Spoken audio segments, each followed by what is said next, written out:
Good morning, everyone.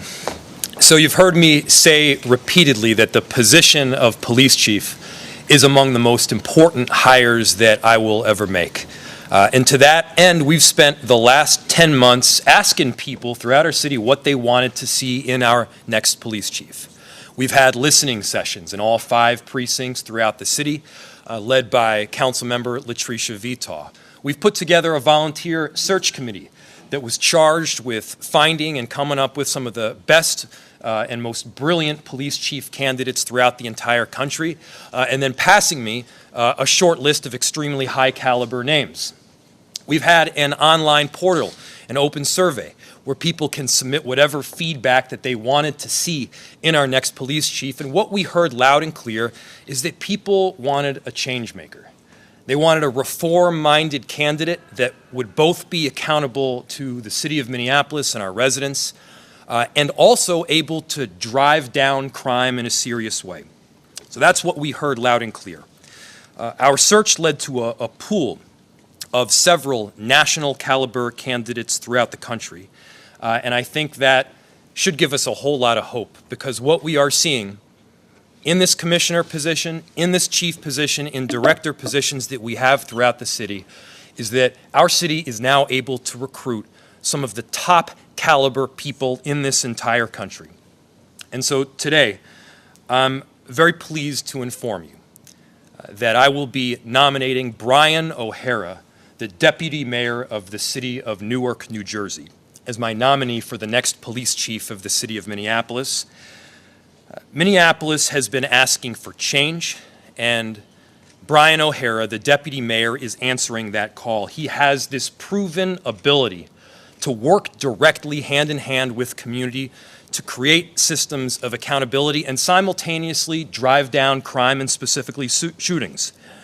Mr. O'Hara, since 2001, has moved through the ranks in the city of Newark, from a rank-and-file police officer to captain, to the director of public safety, and then ultimately the deputy mayor of the city of New Jersey. As a director of public safety, he has led a department that has consisted of some 1,960 employees, over 990 police officers, over 600 firefighters, approximately 300 civilians beyond that, and has been charged working through a comprehensive approach in Newark. I'll also note that he was the leader from the city of Newark, New Jersey, in setting up a consent decree and working directly with the Department of Justice. He facilitated the implementation, the monitoring, and the compliance of all consent decree requirements that are included in the development of policies and procedures that the city of Newark was rolling out to make sure that its police department itself was reformed and accountable. So in total, Brian O'Hara's experience has equipped him with the kind of holistic expertise that we need right now in our city. Throughout his career, he's worked collaboratively with a number of different entities, both police and beyond. And as our Commissioner Cedric Alexander has said repeatedly, right now we need a wholesale approach. We need a comprehensive and integrated system of public safety in our city. Part of that integrated system includes police officers, includes our Minneapolis Police Department. And so Mr. O'Hara, under the direction of our Community Safety Commissioner in Cedric Alexander, will be that kind of change agent team that we are looking for right now at this time. And so I'm so appreciative that Mr. Brian O'Hara has decided to step up. Minneapolis has been through a whole lot over these last couple of years, and there should be nobody that argues with the fact that we both need change and we need safety. Those two concepts are not mutually exclusive. In fact, they are intrinsically linked. That is something that Mr. Brian O'Hara firmly believes. We're proud to have him. We're thankful for his willingness to commit to this new and, yes, difficult role. And we're thankful to have him move forward as part of this team. That team, of course, includes our Commissioner, Cedric Alexander, someone who has already hit the ground running, who's already moved forward a plan and operation endeavor, and someone who I know is very excited to work directly with our nominee and our chief in Brian O'Hara. Before I introduce him, I do have a few thank yous that I wanted to roll out. First, I'm really grateful to the search committee team. They have worked tirelessly over this last half year to both garner characteristics that we want to see in the next police chief, also to get an extraordinary list of top caliber candidates, and then whittle down that number to ultimately 3, which I was able to interview. Second, I want to thank our MPD officers who have been working tirelessly despite quite a bit of attrition. They care deeply about our city, and they really want to make a difference for people in their neighborhoods and want to make sure that people are safe. And I'd also like to give a huge thank you to Chief Amelia Huffman. As I said when I nominated her for this interim chief role, she has this encyclopedic knowledge. When she's in a room, there's rarely anybody smarter than her. She knows what she's doing. I'm so proud to have her work and leadership here in the Minneapolis Police Department. And with that, I would like it to hand it over to our Commissioner of the Office of Community Safety in Cedric Alexander. Commissioner. Thank you, Mayor. Thank you and good morning. And first, very briefly, let me just say I welcome and support the nomination of Mr. Brian O'Hara as Chief of Police of this great city. I'm looking forward to this process, looking forward to him being on board, and looking forward to continuing to move the city forward.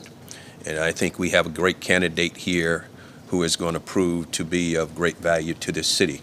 And when you have a team and the caliber of people, that person that is being presented here today, it certainly does benefit to the overall mission of this city, and that is public safety. So I'll turn it back over to you, Mayor. Okay. Well, thank you so much, Commissioner. With that, at this critical time, I'm honored to introduce to all of you our nominee for the next Chief of Police for the Minneapolis Police Department, Brian O'Hara. Thank you, Mayor. Good morning, everyone. Thank you, Mayor Frey, for your faith in me. I'm grateful and honored at the prospect of serving the people of Minneapolis at this incredibly important time under the leadership of our mayor, as well as our commissioner, and with the support of the Minneapolis City Council. I look forward to working closely with the command staff and the leadership of the MPD to ensure that we rebuild the ranks of this fine agency. Together with community, our law enforcement partners, we will work together collaboratively to heal the heart of this great city. Because policing is a collaborative effort. It's not just about law enforcement. We need every community member who is willing to have their voice heard to partner with us in this effort. I am passionate about policing and about police reform. I will work to ensure that Minneapolis's finest have state-of-the-art policies and resources that they need to deliver what the community demands. We owe that not only to the people of Minneapolis, but also to the brave men and women of this agency who remain faithful to our residents, despite having endured hardships, persevered, and they continue to wear the uniform of this agency with pride and serve people with respect. In partnership with our community, we will build an MPD that is so good that people of all races and backgrounds will want to be a part of this positive change. It should be clear by now to all that the idea that policing can simply go away or be abolished is just unrealistic. The problem of serious street crime is urgent, and our communities demand and deserve good police to deal with that urgently. At the same time, I commit to hold all police officers accountable to the values of our community, and I invite the community to hold us all accountable as well. And so as we move forward, the Minneapolis PD will be an example for the world that there is no dichotomy between protecting human rights and having effective, strong law enforcement. That in fact, the only way to sustain drops in serious street crime and to rebuild trust is to do both. Because you need to do that. You need to reduce serious crime so that investments can be made in communities that have traditionally been deprived and underserved. Minneapolis will be the example for the world that you can do both.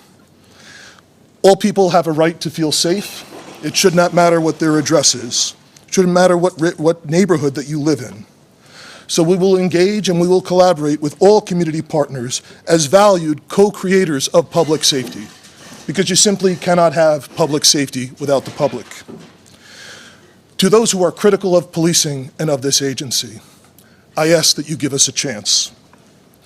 I ask that if your goal is to truly have positive reform, to make things better for the people of this city, please engage with us. I want your voice to be heard. I want the community's fingerprints, the community's values to be all over the policies and practices of this agency. Under the leadership of Mayor Frey, we will have the best police department in the nation. We will take the MPD from the darkness and trauma that has been experienced in this city and create a beacon of light for policing across this country. The foundation of policing is trust.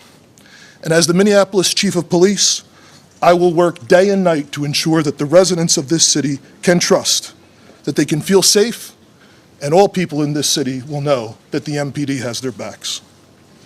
Thank you all, and I look forward to getting to work.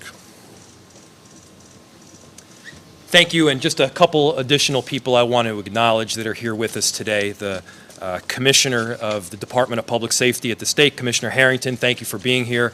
Councilmember Andrew Johnson, thank you for being here as well. I don't think I see any other council members. With that, I'll open it to questions that you may have. Mayor, do you have the support of the City Council? I will never speak for the City Council, and I certainly won't do so in this case. I am confident that the council members will recognize that this individual that we're talking to that we're talking about in Brian O'Hara has deep experience, has done the work as deputy mayor and Office of Community Safety, has provided the integrated and comprehensive approach that people are looking for, has pushed for reforms, has led through a consent decree, which is obviously a route that we are in the process of going down, and simultaneously has found ways to drive down shootings. These are facets, these are credentials, these are results that I think people here in the city of Minneapolis want, and I think the council members will recognize that as well, but no, I don't have like a vote count or anything if that's what you're asking for. What's the role going to be different than Chief Arredondo's, considering we now have the Office of Community Safety here? Well, I'll let our commissioner respond to that as well. But the primary difference has been this push to have a fully comprehensive system of safety, where we're integrating all of these departments and initiatives under one roof. This is about policing. It's not just about policing. And so that was a huge part in my selection of our commissioner in Cedric Alexander. That was a huge part in my selection of chief in Brian O'Hara. And Mr. O'Hara has this deep expertise and experience in working with a number of different entities, including the violence prevention initiatives that we have here at our city. To do violence prevention effectively, you need people that are willing to partner and collaborate on that front. And I know he has the experience because he's done so in the past. That's about probably the main piece. Did that answer your question? Not really.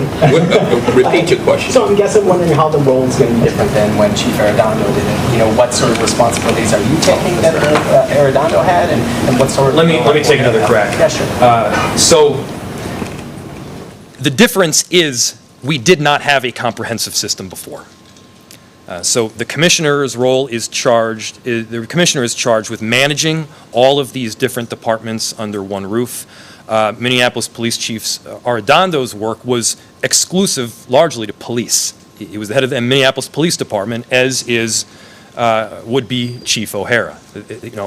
His work is specifically related to police. Now, importantly, because that work is provided through a comprehensive lens right now and will be going into the future, the work with, for instance, violence prevention will be on a day-to-day basis. The work with the fire department will be on a day-to-day basis. A 911 response, that's the primary difference. Did that answer your question? Thanks. Let's go here and then over there. I promise I'll get to you. Question on time frame, Mayor, and then I have a question for Mr. O'Hara. Your time frame to get this before the City Council.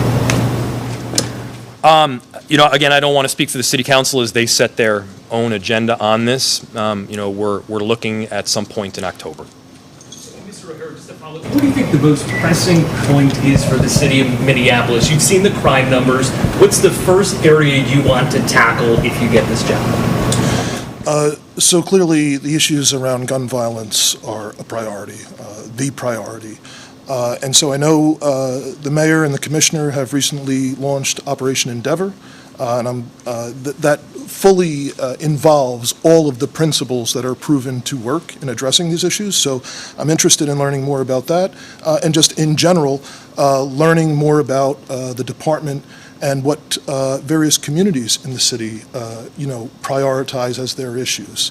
Obviously, I believe presence is powerful, and I fully intend to be present in different communities in the city to learn what the communities demand and what they see as their priorities to be addressed.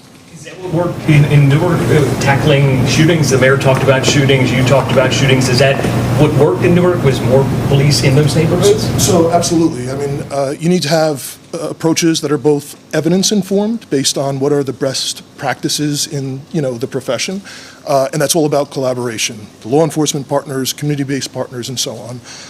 And then, you also have to have approaches to policing that are community-informed as well, because certainly, there's certain areas in any city that are more affected by crime, more affected by policing, and they need to have a voice in what the process is also. There's been a lot of criticism of previously of officers rank and file having kind of a suburban mentality and kind of acting as an occupying force in an urban city rather than living in Minneapolis. Does the new chief plan to live in Minneapolis? Absolutely. Why do you say that in the microphone so they get it? Absolutely, yes. What types of conversations did anybody have with the union on this selection? So the union itself was not involved on the search committee, and the commissioner and I interviewed final candidates. Certainly, one of the first items of business is going to make sure that Brian O'Hara has an opportunity to meet with officers in every precinct throughout the city. I believe that he will be going to a number of different roll calls during his short stay here while he's in town. And so, obviously, making sure that relationships are built out with police officers is very important. But to your question, the union was not involved in the search. Question for the nominee. Can you help us better understand your role in Newark's consent decree process, and how is that going to shape your approach in Minneapolis? Sure.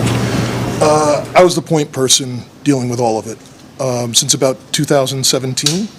I dealt with, both the Department of Justice in Washington, their attorneys that deal with it, as well as the U.S. attorneys from the Civil Rights Division in the local U.S. Attorney's Office.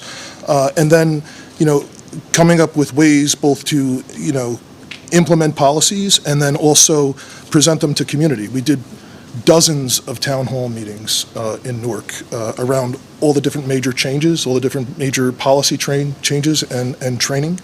And all of that was done very intentionally to ensure that the community understood from various perspectives. Like we would bring in, for example, like the ACLU and other community-based organizations to have like facilitated discussions on the different topics. And the community would get to have feedback on our training, on our policies. And even if there was questions that came up that we didn't have time to address that night, we provided written responses on our website to everything. So it was a tremendous experience for me because I really learned through that process that, we had a lot of folks in Newark that for decades were angry about the police and angry and just frustrated at the negative relationship that had existed in that city for decades. And I learned through that process that, when you're present, when you keep coming back, and when people see that you're sincere and you're genuine and you're interested in making change, a lot of those folks who hated the police most of their lives became some of our greatest allies. And that's incredibly rewarding for me.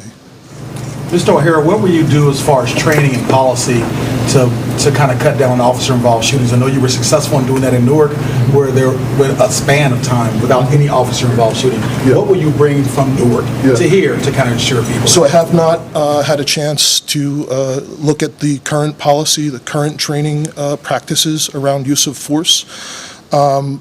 But I could tell you some things that we did in Newark, some things that we did, obviously, rewriting the policy and allowing community input, as I just explained, around what the policy is. And then also, we involve community members in training. And so, like, I believe, like, you can't just have training that's like a PowerPoint setup and that sort of thing, and expect adult learners to understand and then be able to apply this stuff in real life. We involve members of the community. A lot of the folks who were credible messengers, folks who had been through the system before that do a lot of our violence outreach work, would come and do scenario-based training with our officers. And it was excellent because it's real-world kind of stuff, and it helps facilitate an understanding on both sides of the line. Yep. We have time for 2 more questions. In terms of recruitment, it's no secret that the department is down hundreds of officers. What tactics for recruiting, police officers will you take from Newark and perhaps use here? Yeah. So I know the mayor has a plan to actually devote resources to that, which is desperately needed. But again, I believe that, the goal here should be to make a department that is so good, that's so well respected in the community, that people of all backgrounds will want to be a part of this. They will want to be a part of doing this work because it's incredibly meaningful, and that eventually Minneapolis will be known as the place that gets this right. Last question. Mr. O'Hara, you kind of had a job, it seems, similar to our new position here of Dr. Alexander. Can you tell me a little bit about how that works between a community safety director and a police chief? Because now you have a boss, over you. Yeah. So it's similar and it's different. That's just the way Newark has traditionally always had a director. But I believe that this setup here with Commissioner Alexander is different. It is a bit more comprehensive. Traditionally, in Newark, the public safety director, the police director before that, is someone who was a police officer and performs a lot of the same functions that a police chief would perform. So it's similar, but it's also different. Yeah. Thank you all. Thank you, everyone. Thank you.